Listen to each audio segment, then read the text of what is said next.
Let's talk about asbestos. It's a name that you might be familiar with. It's a product that you might be familiar with, especially if you're a little bit older. It's something that we used in the past for many things and that has now been banned because of its health dangers to people.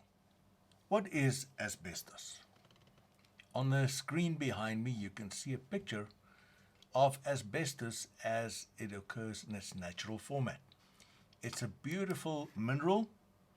It's a naturally occurring fibrous silicate mineral. There are 6 types, 3 of which we should be concerned about.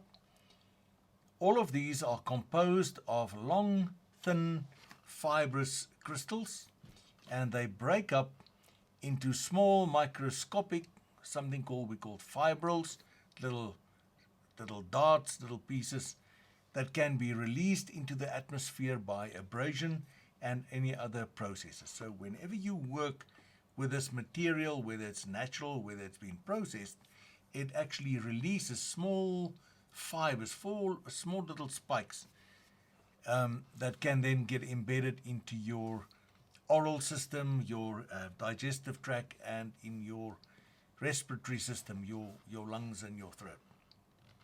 Inhalation of these asbestos fibers can lead to various lung conditions, including a disease with a big name, mesothelioma, asbestosis, lung cancer, and it is a very notorious product now as a health and safety hazard. There are 6 types which you will probably not recognize once it's been processed, but you need to know about them. The first kind is a white, short-fibered asbestos called chrysotile. It was mined mainly in the USA and in Canada. We have amosite or brown asbestos in South Africa. 97% of all the amosite that was used worldwide, internationally, was mined in South Africa, notably in a town called Prieska there in the Northern Cape. It is more dangerous than chrysotile, the white asbestos. And then the third kind that is commonly used, which South Africa also mined quite a lot. I think we're the 3rd largest producer of chrysotile in South Africa. Australia and Bolivia also produced some, and it's a very dangerous type of asbestos. It's very thin, brittle fibers that break off quite easily. There are 3 others. Fibrous actinolite, mined in Finland, not used extensively. Anthopilite and tremolite, they are toxic and they are normally found only in trace amounts together with chrysotile, amosite, or chrysotile. Normally in day-to-day living and the products that we use, we are not able to distinguish between these different products, just know about them. This is what it looks like. This is this item here on the left is chrysotile. Then we have the amosite, the brown one in the middle, and the chrysotile towards the right. It's a beautiful product. I worked in Kuruman in the 80s, and I was able to touch a lot of this stuff, and it's a soft, silky kind of material, but it's deadly. If you put asbestos under a microscope, this is what it will look like. And you can see these tiny, tiny fibers, and they all have little hooks on them. And when they go into your body, they get stuck there, and they never, ever come out. And this strange object is then fought by your body system, and it creates tissue and all kinds of other negative effects on your body. Every type of asbestos is classified as a hazardous substance, and there is a system called the Chemical Abstract Service Registry number that gives every hazardous chemical a unique number. These are the numbers for the specific kinds of asbestos. You don't have to memorize them. Just know that if you want to go and look for information on these substances, on these materials, those are the numbers that you can use to find information on them. It's a unique number. There's nothing else with exactly the same number. Now, in the 70s, South Africa was the world's third largest producer of asbestos. A lot of asbestos was produced in the region north of Vryheid down to Prieska through Kuruman. And I started work in Kuruman in 1986-87, and the mines had basically just shut down, but there were still piles of asbestos waste all over around the town, and there was asbestos fibers in the veld around the town. And I met a lot of people in Kuruman that were exposed as young people and children in Kuruman to asbestos that suffered from lung cancer and all these other diseases, and I saw them die 3, 4, 5, 10 years after I met them. So the severity or the seriousness of asbestos I felt personally while I was working in that area. Most of the asbestos that we produced was exported, but a lot of it was also used to manufacture products. In 2002, the mining of asbestos came to an end in South Africa, and the current asbestos regulations prohibit all mining, transport, use and manufacture of asbestos products.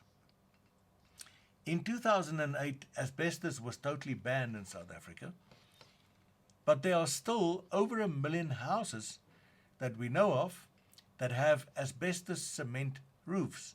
These corrugated asbestos roof sheets, over 1 million houses. And it does not include things like prefabricated houses, which was often used for schools. Just the other day I saw a report back on a school in a rural area that was made from cement, not cement, that contained asbestos.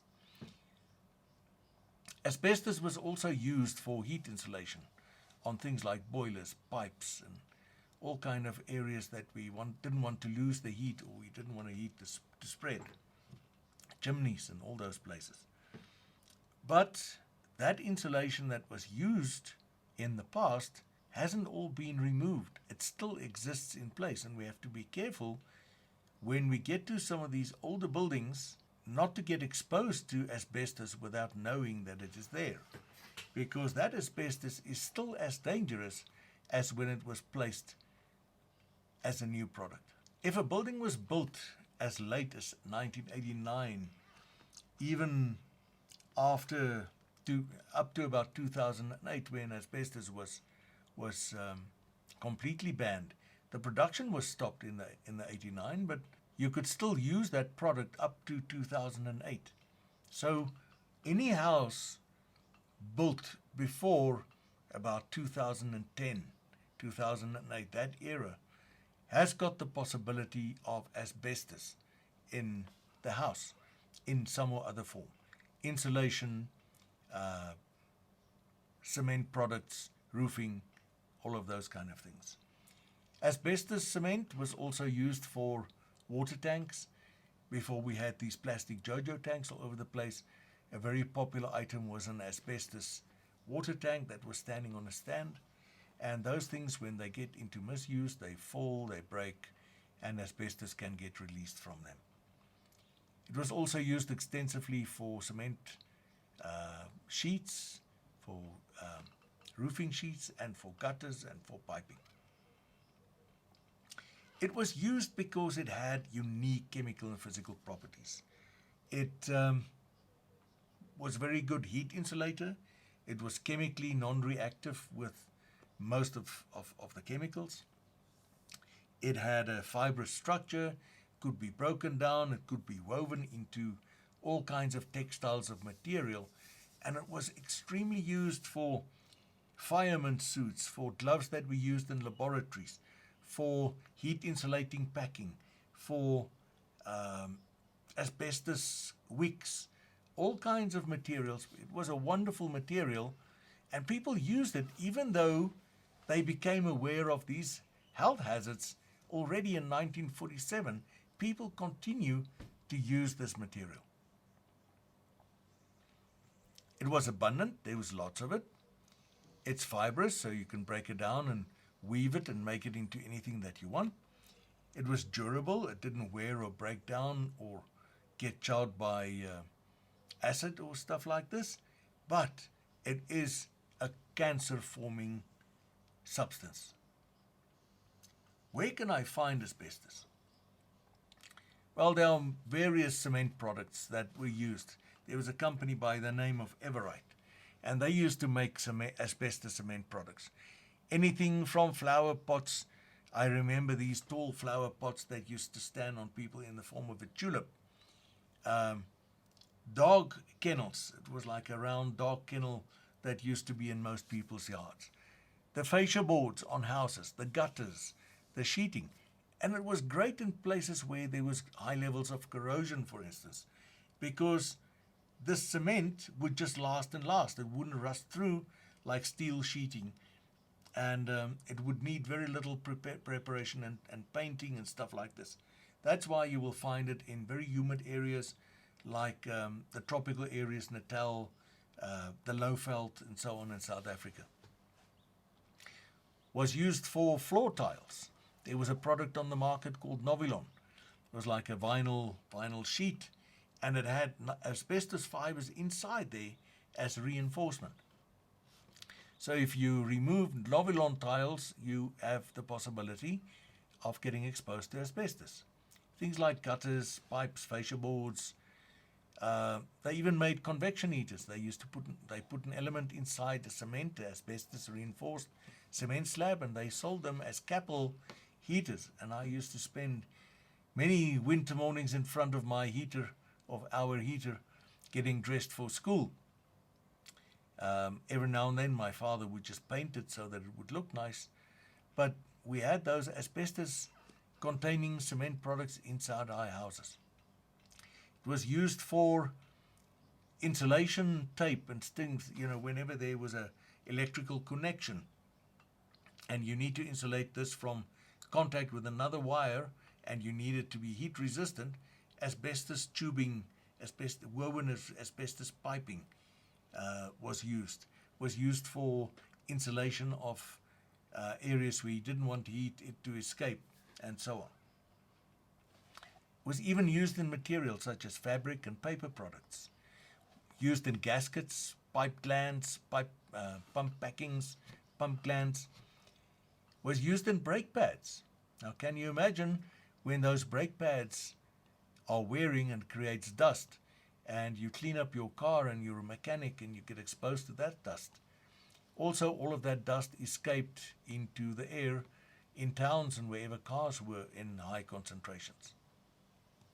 It was also used for heat and sound insulation. They used to make slabs, and those slabs used to go on ceilings, or they would put it between two walls, to improve the sound insulation.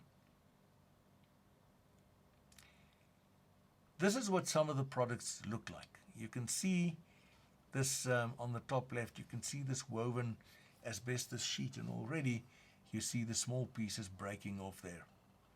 This is a piping, a cloth that's been woven in a pipe shape so that you can put it over a pipe for heat insulation. At the bottom left, we've got some roof sheeting that's been removed and broken in the process, releasing some of the asbestos reinforcement. In the middle, we have intact roof sheeting so that you are just reminded what that looks like. And on the right top, you see some of the sheets that we used for heat and sound insulation. Used to get packed on ceilings, packed and cut. And also some of the asbestos rope that was used for gaskets and packing. Left-hand top, we see some guttering along with some asbestos sheeting. In the middle left, we see some Novilon or vinyl tiles that contained asbestos fibers. We see some more roof sheeting. In the middle, we see some ceiling board that was used for sound insulation mostly. And on the right-hand side, we see some more pipe and sound insulation. Now, the people most at risk were people that were working directly with asbestos products. Things like asbestos miners, steam locomotive operators, artisans using asbestos intensively, working on houses, fitting roofs, doing insulation and so on. Nowadays, most of these occupations don't exist, or they don't have that exposure anymore. But anybody that's going to work on old facilities where asbestos has been fitted, asbestos roof sheetings, piping, insulation, Novilon tiles, where there might be asbestos on the ceilings for insulation or in the walls, or where maybe the walls are even made from asbestos cement products, those people have now probably got the highest risk when it comes to asbestos exposure, and those people should be trained and made aware of these risks so that they don't expose themselves to this danger unnecessarily. It's a very durable material. The fact that it's been sitting in a wall or sitting in an asbestos cement product for 20 or 30 or 40 years doesn't make it any less dangerous. So anybody working on that material, it's going to be like waking a sleeping lion, and you just get exposed to that product again. Most hazardous substances you can absorb a little bit. There's a level of exposure that you can tolerate, and your body can absorb it, and nothing bad will happen to you. That's what we call occupational exposure levels, acceptable occupational exposure levels. For asbestos, that is 0. There's not a small amount of asbestos that you can accept and absorb in your body and nothing will happen to you. Every one of those fibrils that you inhale can cause harm to you. And that harm may take several years before it comes to reality, but there's no minimum limit of asbestos exposure. What will happen if you inhale or ingest, swallow some of these fibrils? Well, they are non-cancerous, non-malignant diseases, and that includes things like pleural plaques. Surrounding your lung, you'll see in the next picture, surrounding your lung the pleural coating that surrounds the outside of your lungs. When this asbestos goes inside there, your lung tissues itself and this pleural lining will the fibers will stick in it, and then it cannot come out. And what will happen is that there where that object is stuck in the lining, it will form scar tissue. And that scar tissue will be hard and it will not be able to stretch. And if you get enough of that material around your lung, then the whole of this lining around your lung can get so hard that your lungs have got no room to expand anymore. That's pleural plaques or pleural thickening and pleural effusion. Asbestosis is where you get infection and hardening of the lung, of all the little bubbles and the alveoli and the stuff inside the lung, and that kills it off, so it cannot absorb any oxygen anymore. You may also get chronic obstructive pulmonary disease. That's where the pathways, because of this fibril stuck in there, and the scar tissue, it will grow hard scar tissue, and it will obstruct the airflow inside your lung. Another thing that may happen to you is the total collapse of your lung or a part of your lung. That's called atelectasis. Big name, but also big consequences. So these fibrils and the effect that it has on your lung tissue may cause the filling of your lung or part of a lung with some of your fluids, or it may cause the total collapse of the lung, which means that you can't breathe anymore. There are also some cancerous, some malignant diseases. The first one is, and I've got another big name, mesothelioma, which is a lung cancer resulting from asbestos exposure. Other lung cancers, you can also get cancer of your larynx or your esophagus. That's the throat and the structure here that allows you to swallow and to speak, because those fibrils get stuck inside your throat and in the esophagus. If those fibers penetrate deeper into your body, you can get stomach cancer, you can get ovarian cancer, kidneys, kidney cancer, and so on, just because those things penetrate all over the place. You don't want that to happen to you.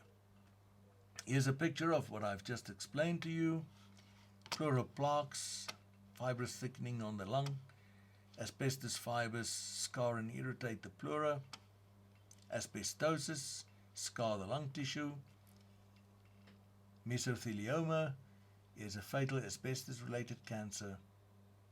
If you inhale asbestos dust today, you won't feel it today. You won't feel it next week.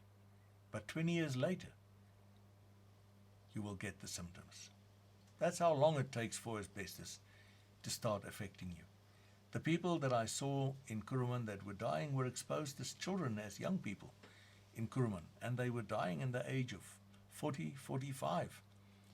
Young still, but they got infected, they got affected still as young people. Ignorant, they were playing on the dumps, and they were making from those long fibers, they were making beards and mustaches for them. So you can just imagine the kind of exposure that they suffered. And 20, 30 years later on, they died because of that. This is what X-rays will show you, where the X-ray shows you the asbestos fibers, the white things, inside tissue, inside your lung tissue. And you can see how this person was exposed to it, and how the sharp little fibrils has penetrated all over this lung tissue, causing all that hardening, and it's going to create big problems for him in the future if it's not already doing so. Now that we know what asbestos is and how it can affect our health, let's look at what the South African legislation says should be done around asbestos. In 2020, these regulations came in force, and the first thing that we had to do is we needed to have assessments done on our properties, especially the properties built before 2010, to identify any asbestos in those facilities, so that we can then notify anybody that lives there or that's going to work there about the asbestos. We had to do a risk assessment, and we then had to come up with risk management plans. There are guidelines around the information that needs to be distributed to people that may be affected.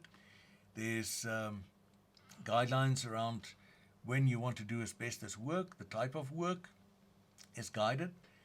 There are some requirements around registration and notification to the Chief Director of the Department of Labor when you want to do asbestos work, and things like air monitoring, labeling, and signage.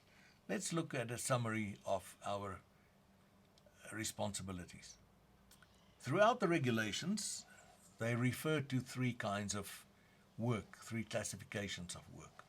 They talk about type 1 asbestos work, type 2, and type 3 asbestos work. Type 1 asbestos work does not require registration as a registered asbestos contractor with a chief inspector, and it also doesn't require notification of the chief inspector.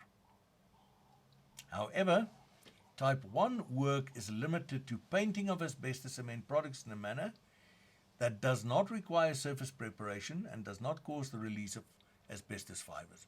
So you can paint these cement sheets and pipes and gutters and all those things, but you may not sand them, you may not clean them. A lot of the time there's like a moss growing on these items. You cannot scrape it to prepare it for painting. As a non-registered asbestos contractor, you may also remove less than 10 square meters of asbestos cement products or the equivalent gutters or piping or asbestos insulating board, and you may not repeat any of that work within 6 months. Now, while you are doing this, of course, you need to take all of the precautions that you need to do. You need to you need to have a plan to contain any fibers that may get released as you remove the stuff. You must wear the right PPE. You must contain the material. You may not store that material longer than the prescribed time that I'm going to give you later. I think it's 6 months. And you must dispose and mark of this asbestos products in the correct way. So just because you're a type 1 contractor and you're not required to be registered, doesn't mean that you can just go in and remove the 10 square meters. You still have to follow the regulations. You may also vacuum some of the asbestos products, provided that you've got the right type of vacuum cleaner that will keep 99%, more than 99% of the 1 micron fibers in there. Since most people don't have all of that knowledge and they don't have that kind of vacuum cleaner, they are mostly limited to just painting of asbestos cement products in situ and not preparing that at all. Now, if you want to do more work on asbestos, you need to then be registered as a type 2 asbestos contractor with the chief inspector, which is a process that you need to go through. If you are registered as a type 2 contractor, then you may repair asbestos cement products, or you may encapsulate asbestos cement products in a manner that does not require surface preparation. So you can cover it in cement, you can paint it, whatever, as long as you don't need to do any preparation. And you may also remove asbestos cement products or insulating board in the correct fashion. If you want to do type 3 asbestos work, that means the removal, repair, or encapsulation of any asbestos and asbestos containing material, that requires registration as a type 3 registered asbestos contractor with the chief inspector. Now, there you will need more knowledge, more equipment, more skills. You need to also have access to a hazardous material disposal site and so on. The asbestos abatement regulations have general prohibitions that applies to everybody, whether you're a type 1, type 2, type 3 contractor, or whether you're just a man on the street. And it says, no person, nobody, shall sell asbestos products, or donate, or reuse, or reinstall, or recycle any asbestos-containing materials. So any material that contains asbestos material, once it's broken, once you've removed it in the right way, it may not be reused, may not even be given away, has to be disposed of in the correct manner. No person may clean or prepare the surfaces of asbestos cement products, not whether you're type 1, type 2, or type 3. You may not store any asbestos materials for longer than 3 months after completion of asbestos work before final disposal. So if you're a type 1 work contractor and you remove your 10 square meters of asbestos, you may not keep that material even if it's sealed and marked in bags for longer than 3 months. You have to dispose of it in a proper hazardous material disposal site.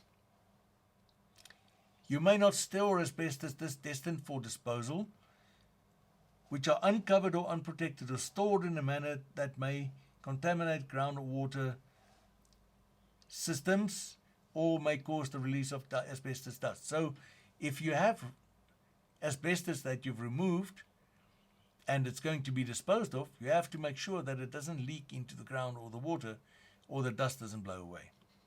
Normally that means it goes into bags, goes into containers, and they are sealed. You may not use compressed air to remove asbestos dust from any surface or person, because it will just spread it all over the place. You may not use any electrical power tools like grinders, sanders, power drills to work on any asbestos containing material.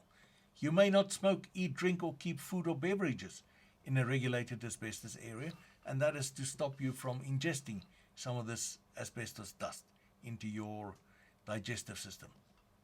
You may not vacuum asbestos dust unless your machine has got a special filter that will keep more than 99% of the 1 micron material. And you may not carry out any demolition work before all of the asbestos and any asbestos containing materials have been identified, inventoried, safely removed, or otherwise treated to prevent the release of asbestos into the air. Okay, so those are the general provisions that we're looking at. Having looked at all those general provisions, what am I allowed to do? Well, most of us will only be able to carry out type 1 work. Unless you are registered as a type 2 or a type 3 asbestos contractor, you may only carry out type 1 minor asbestos work after notification of the chief inspector, demarcation of the asbestos area, when you are wearing the prescribed personal protective equipment, and while you are following the prescribed protocols, like not damaging, not breaking, not releasing any asbestos, and keeping it in such a way that it doesn't leak into the ground or into the water, and you don't keep it for longer than 6 months, and you dispose of it in a proper way to hazardous waste site. You may also, while you are wearing all the right PPE and following the right protocols, you may clean up asbestos dust with a prescribed vacuum cleaner. Not just the WAP from Game. It must be a vacuum cleaner that will keep 99% of the -1 micron material in your vacuum cleaner. Mustn't blow it out the bag like some of these other ones do.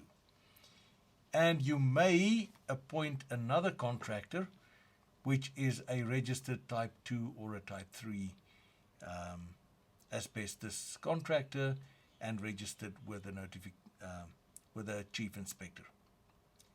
What is not allowed? Again, no power tools. Cleaning up the asbestos with a normal vacuum cleaner. Covering, removing, or damaging any asbestos containing materials. Working in an asbestos area without the prescribed PPE, and in any manner disturbing or removing the dust. Okay, so basically your work around asbestos is very limited. Now, as an employer, you have quite a lot of responsibilities when it comes to asbestos work. The first one is that you may not use any asbestos since 2008. Also, there's special provisions for packaging, transporting, and disposal of asbestos. There's a standard called SANS 10228 and 10229. If you want to dispose of any asbestos material after you've removed this, you have to follow those standards for containers, packing, sealing, labeling, and all that kind of stuff.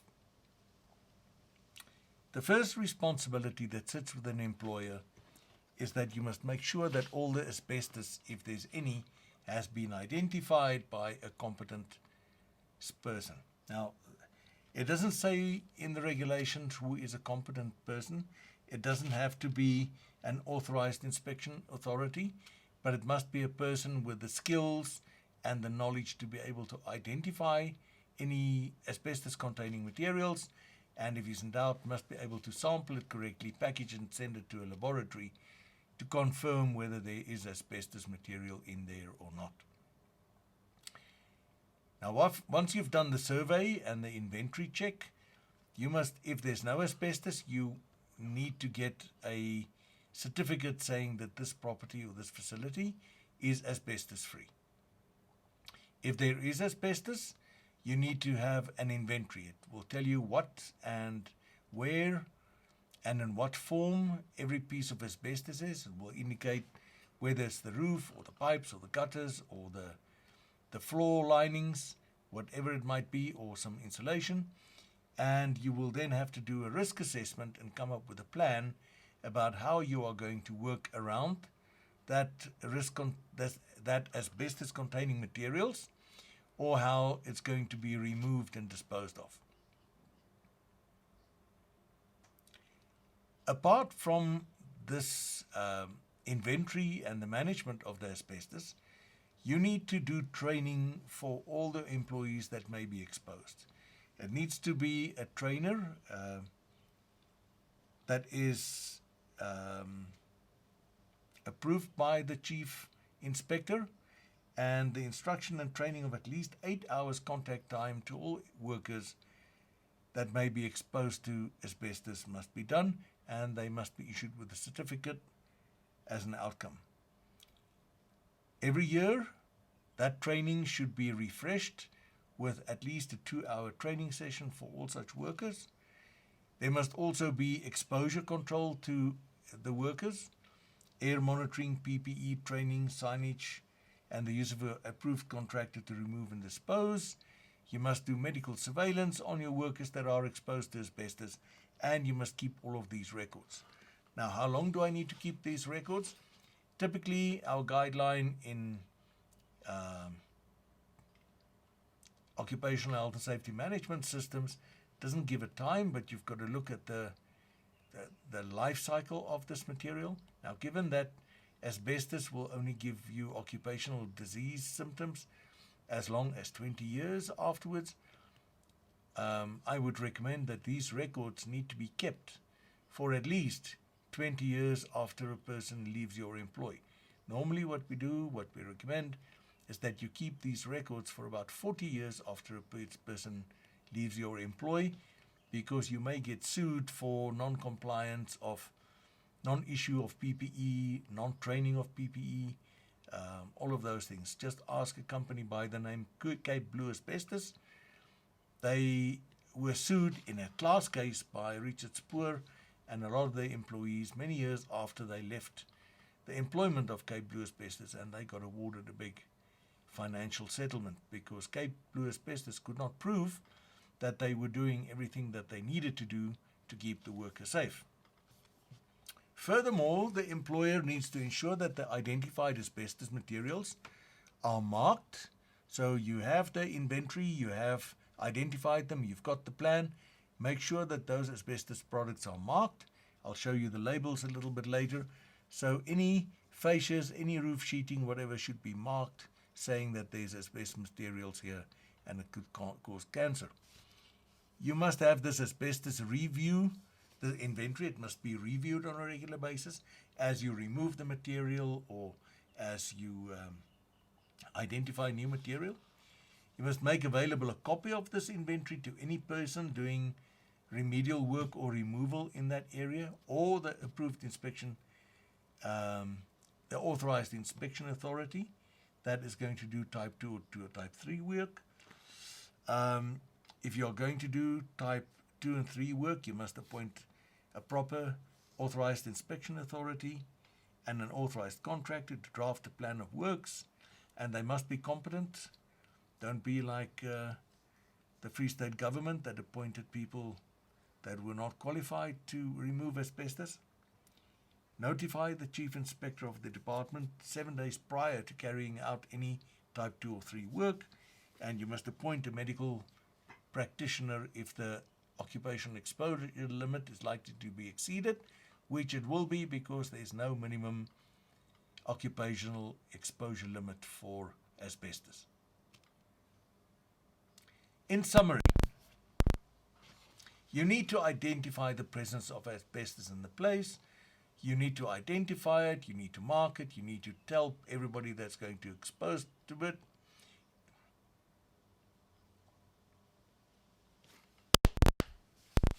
In summary, the employer needs to identify the presence of asbestos in the workplace. It needs to be marked, you need to identify the risks associated with it, and you need to tell everybody about the asbestos, where it is and what it is, and what you need to do to manage the risks. You need to do this communication through training, signage, any other means. And you need to then implement measures to control exposure to asbestos. This may include limiting the work, limiting exposure, enclosing the material, removing the material with an approved contractor, providing proper personal protective equipment, and implementing work practices that doesn't disturb the asbestos in situ.